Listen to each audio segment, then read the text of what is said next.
this tablet that we've got here. And the first thing you kind of notice looking at it is that there aren't actually any screws at all holding it together. So the whole thing actually just clips together. So if I get a little device down there on the side, you should be able to pop it all open. Work. And down the side.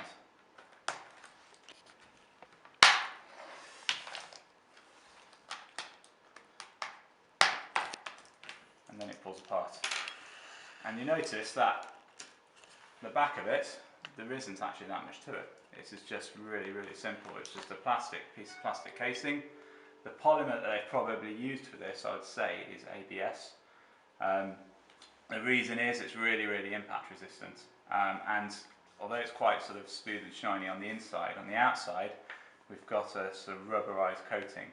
So when they made this, and this would have been made by injection molding, it's really easy to tell it's been made by injection molding because, one, it's quite an intricate part. There are lots of little bosses on here and little supports to strengthen it, which you couldn't make by any other methods. You couldn't do that by vacuum forming because it's too complex.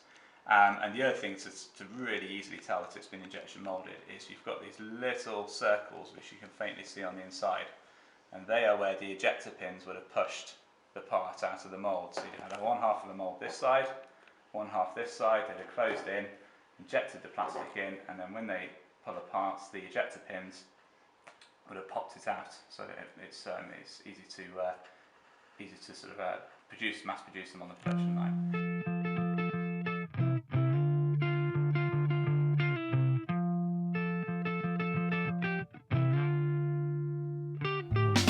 Scar tissue that I wish you saw. Sarcastic Mr. Know-It-All. I'll close your eyes and I'll kiss you, 'cause with the birds I'll share. With the birds I'll share this lonely view. And with the birds I'll share this lonely view. The main rest of the device is all bonded to the screen, and the screen is glass. Not any particular special glass, it is just glass. And the reason they use glass over anything else is it's just so hard. So you've got a really, really hard surface, which means it's resistant to scratching. When Apple developed the early iPhones, they started looking at polymers when they were testing it, and there's just no polymer, not even polycarbonate, which is one of the toughest sort of clear polymers that you can use really.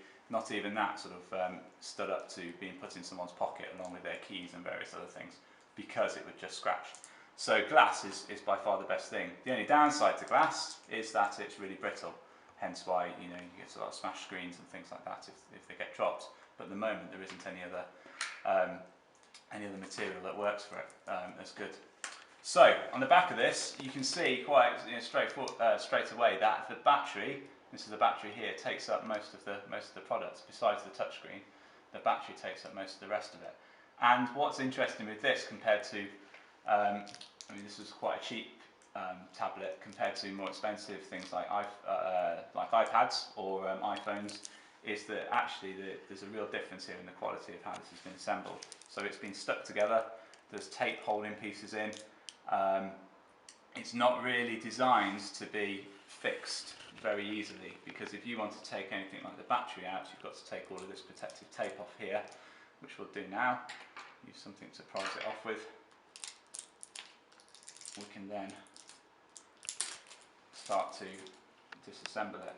So it's not really, most products nowadays are designed for manufacture or designed for assembly, and that whole term basically means that the engineers and designers will design the product so that it's really easy to assemble and manufacture in the factory, and not necessarily that easy for people to fix and work on at home.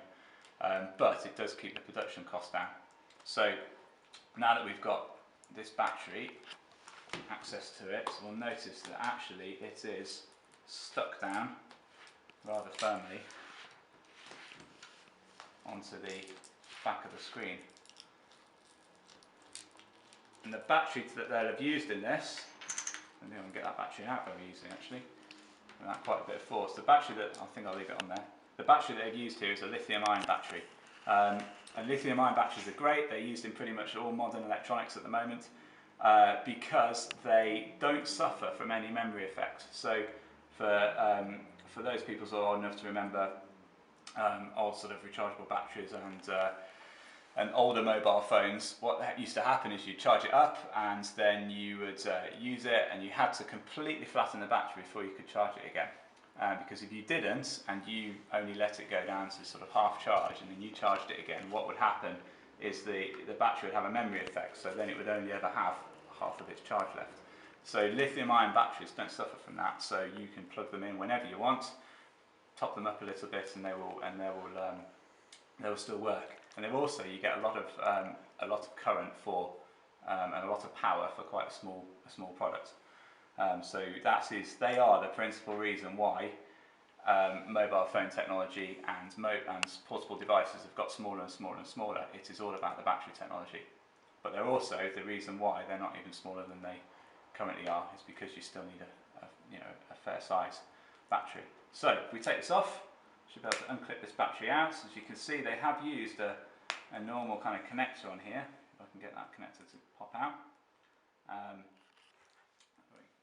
It's a lonely view, and with the birds that shed, it's a lonely view, and push me up against the wall, young Tucker. So the main computer, the whole kind of everything controls the tablet is all on this one circuit board here. So if I pull this cover off, we should be able to get into it. You'll notice that it's got this little cover on it here. And you'll also notice that on the back of the casing here we've got this foil, and both of those are there for one reason, and it's to reduce electromagnetic interference. So all electrical products will have emit some sort of electromagnetic radiation, and it can really interfere with really complex electronics like this. So in simple terms, they put foil around it to protect it. The only bit that's not covered by the foil is this bit around here, this wire coming around here to this part here, which is the antenna for the Wi-Fi, because obviously you don't want that shielded by aluminium foil, because then you won't have any Wi-Fi signal. So that's why that goes all the way around there.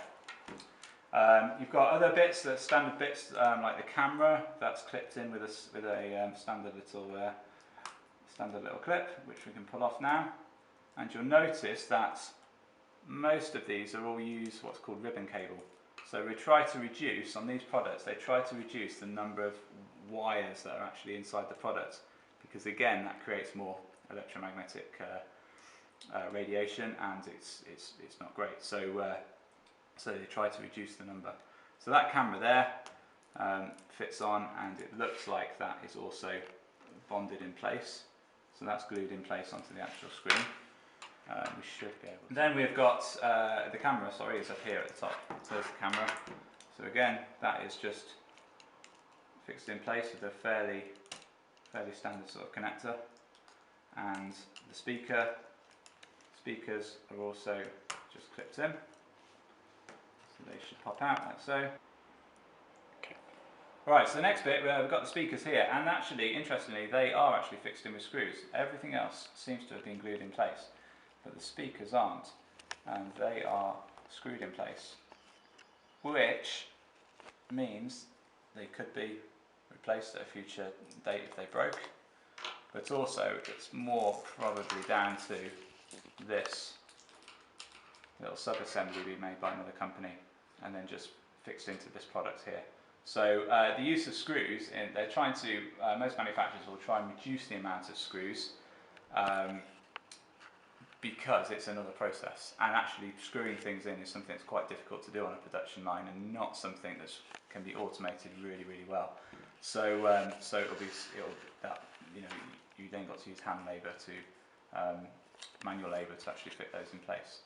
Myself to lift your heart in case you're here, 'cause with the birds that shed, it's a lonely view, and with the birds that shed, it's a lonely view,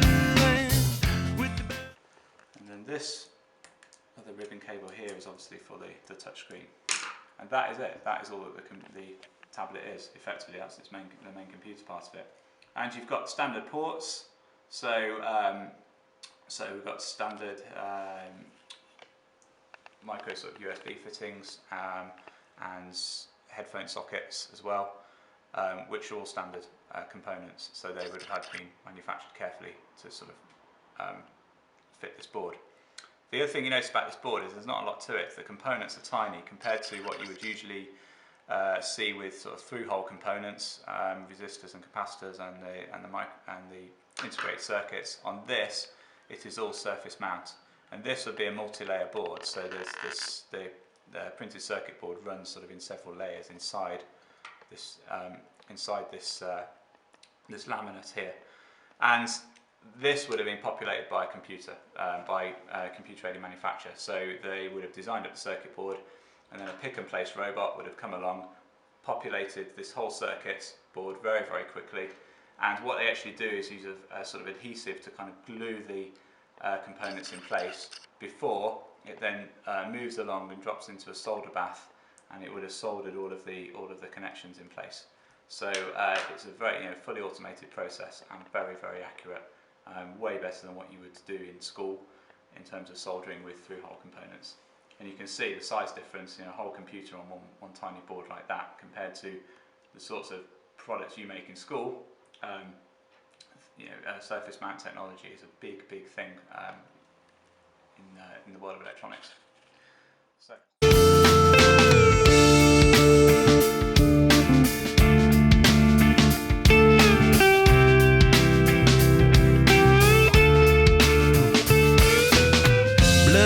In a bathroom stall, a southern girl with a scarlet drawl, a wave goodbye to Ma and Pa, 'cause with the birds of shed, with the birds of shed, it's a lonely view. That is the actual touchscreen part of it.